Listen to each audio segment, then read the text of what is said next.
السلام علیکم ریڈرز، امید ہے آپ سب خیریت سے ہوں گے۔ یہ میری ناول ایک حسین اتفاق کی ایپیسوڈ 9 ہے۔ میں جانتی ہوں ایپیسوڈ تھوڑی لیٹ ہو گئی ہے، اس کے لیے معذرت۔ ایپیسوڈ کو لائک، شیئر اور سبسکرائب ضرور کریں، شکریہ۔ نور نے مسکراتے ہوئے کہا، گانا علیشا آپی اسٹارٹ کرے گی۔ نور کی بات سن کر علیشا تھوڑا گھبرا گئی۔ سب نے نور کی بات سن کر مسکرا دیے۔ احمد نے بھی بولا، ہاں ہاں اسٹارٹ کرو۔ احمد کی بات سن کر علیشا نے سامنے بیٹھے فارس کو ایک نظر دیکھا اور پھر نظریں جھکا کر گانا اسٹارٹ کیا۔ حشر ہے وحشت دل کی آوارگی، حشر ہے وحشت دل کی آوارگی، ہم سے پوچھو محبت کی دیوانگی، ہم سے پوچھو محبت کی دیوانگی۔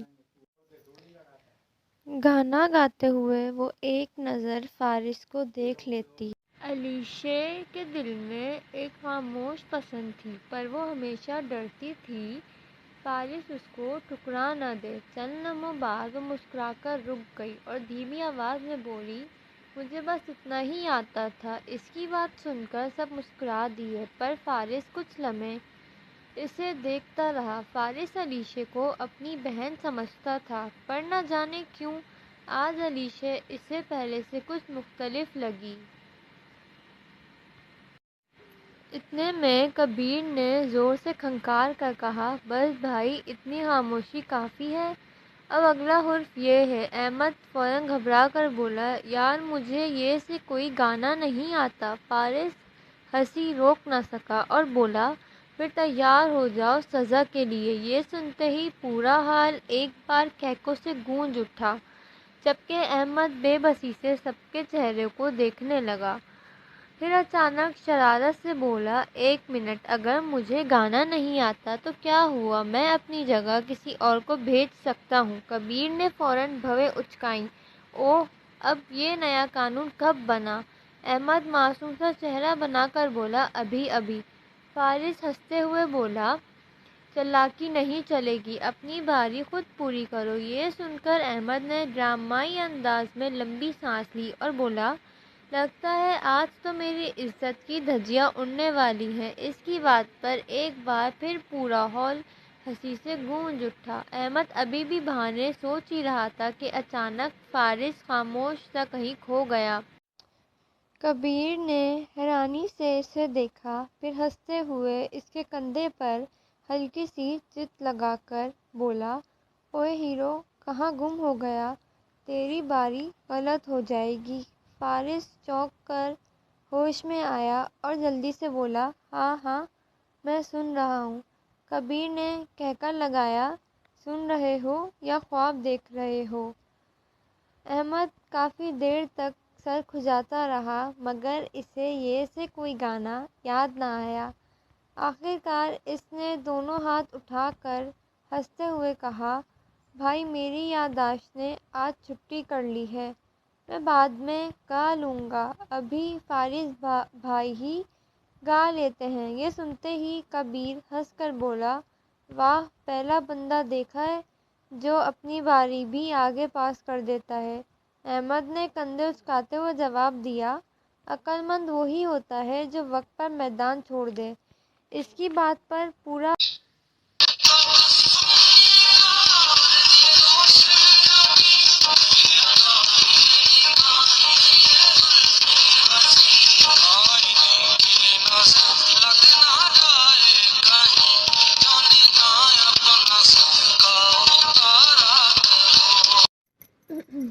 یہ گانا گاتے ہوئے اس کی نظر بے اختیار علیشا پر جا ٹھہری۔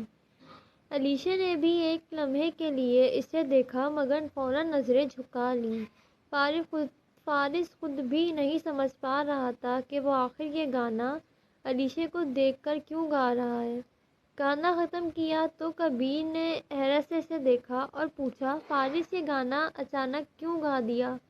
فارس خود بھی چند لمحے خاموش رہا، جیسے واقعی سوچ رہا ہو، پھر الجھن سے بولا، مجھے خود نہیں پتا، بس اچانک یہ گانا یاد آیا اور میں نے گا دیا۔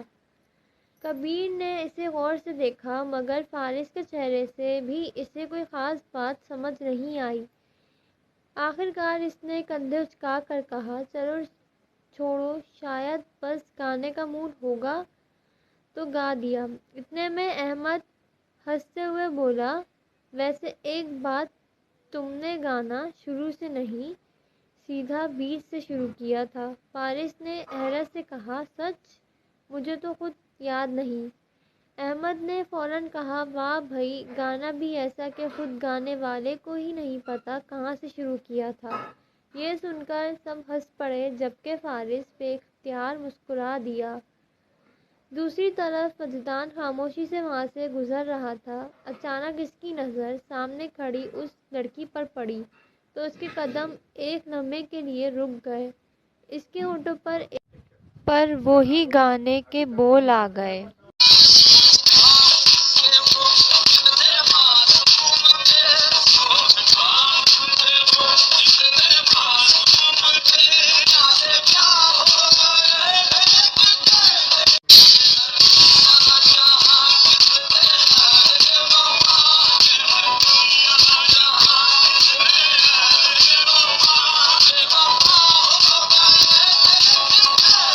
اچانک حال کے باہر سے وجدان کی آواز سنائی دی تو سب چونک کر اس طرف دیکھنے لگے۔ کسی کو ذرا بھی اندازہ نہیں تھا کہ وجدان وہاں کھڑا ہے۔ سب کی نظریں ایک ساتھ اس کی طرف اٹھ گئیں۔ کسی کے چہرے پر حیرت تھی تو کوئی وجدان کو دیکھ رہا تھا، مگر اس کے گائے ہوئے بول سنتے ہی سب کو اندازہ ہو گیا کہ وہ یہ گانا کس کے لیے گا رہا ہے۔ سوائے زینب، نور اور علیشہ کے، ان تینوں نے ایک دوسرے کی طرف دیکھا، جیسے وہ بھی اس بات کو سمجھنے کی کوشش کر رہی ہوں کہ آخر وجدان کے دل میں کیا چل رہا ہے۔ وجدان کے دل میں کیا چل رہا ہے، اس بات کا اندازہ فارس، کبیر اور احمد کو بھی نہیں تھا۔ البتہ گھر کے بڑوں کے علاوہ باقی کسی کو اس بات کی خبر نہیں تھی۔ فارس، کبیر اور احمد اب بھی یہ جاننا چاہتے تھے کہ آخر وجدان کے دل میں کیا چل رہا ہے۔ دوسری طرف جب وہ لڑکی وہاں آئی تھی، کسی نے بھی اس کا نام نہیں پوچھا تھا۔ صرف گھر کے بڑے ہی اس کا نام جانتے تھے۔ وجدان کے وہاں سے چلے جانے کے بعد نور کے دل میں اچانک خیال آیا کہ اس کا نام پوچھنا چاہیے۔ نور نے اس کی طرف دیکھ کر پوچھا، ویسے آپ کا نام کیا ہے؟ لڑکی نے ہلکی سی مسکراہٹ کے ساتھ جواب دیا، آئرہ۔ نام سنتے ہی احمد، فارس اور کبیر نے ایک دوسرے کی طرف دیکھا۔ علیشہ، نور اور زینب نے بھی ایک دوسرے کی طرف دیکھا اور پھر اپنی باتوں میں لگ گئیں۔ فارس، کبیر اور احمد اب بھی کچھ سمجھ نہیں پا رہے تھے وجدان کے دل میں کیا چل رہا ہے، پر تینوں بعد میں وجدان سے اس راز کے بارے میں جاننے کا ارادہ کر چکے تھے۔